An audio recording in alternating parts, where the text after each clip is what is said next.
এই সমাজের মধ্যে এমন মানুষ আছে যার জনম দুঃখিনী মা আপনাদের কেন্দ্রীয় কবরস্থানে শুয়ে আছে।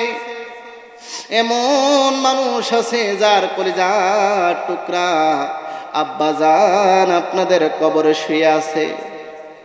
বাবা মা সন্তানের কষ্ট সহ্য করতে পারে না।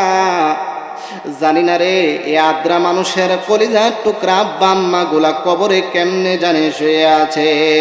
কেমন আছে মা জননী, আরে কেমন আছেন বাবা মনি, কেমন আছেন মা জননী, কেমন আছেন বাবা মনি, ভাই বন্ধুর খবর জাননি,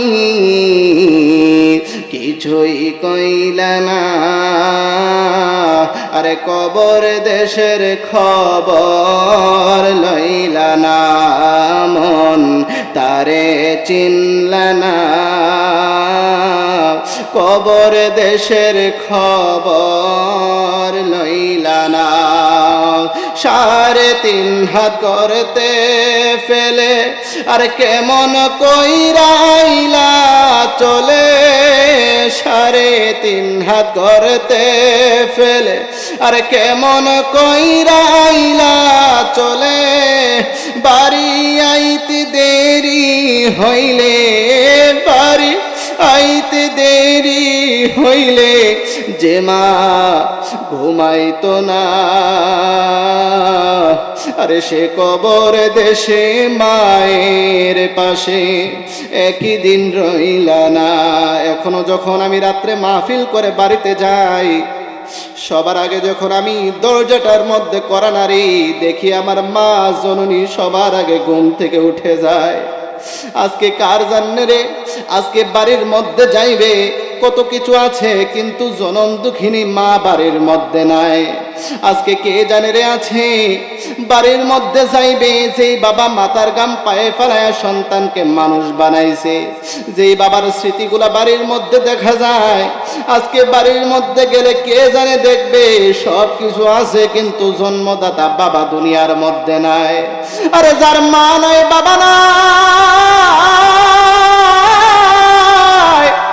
সে বুঝে বাবা হারানোর যন্ত্রণা। ও দুনিয়ার মানুষ, আমি যেই ঘটনার মধ্যে ছিলাম, আলীর কাছে ভিক্ষুক আসলেন সন্তানের জন্য, খাবারের জন্য, ভিক্ষার জন্য। ও আমার আদ্রার বাবারা, ভাইয়েরা, আমার মা বোনেরা, গভীর মনোযোগ। ওই ভিক্ষুক আলীর কাছে সহযোগিতা চাইল। আলীর আর বুঝতে বাকি রইল না, আবু জাহেল আমার রসুলকে অপমান করার জন্য, আবু জাহেল আলীকে অপমান করার জন্য বুঝাতে চাইলেন।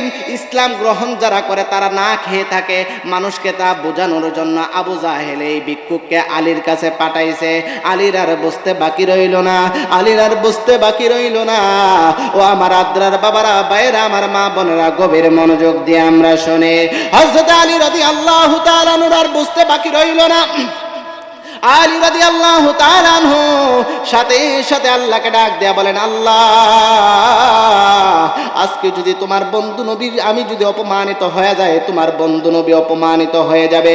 সাহাবীদের একটা বৈশিষ্ট্য ছিল, সাহাবীদের একটা বৈশিষ্ট্য ছিল, তারা নিজেদের জান কুরবান করে দিবে, তারা নিজেদের জীবন কুরবান করে দিবে, কিন্তু রাসূলের উপরে বিন্দু পরিমাণ আঘাত আসবে, সাহাবীরা তা বরদাস্ত করবে না। কথা বলেন ঠিক কিনা?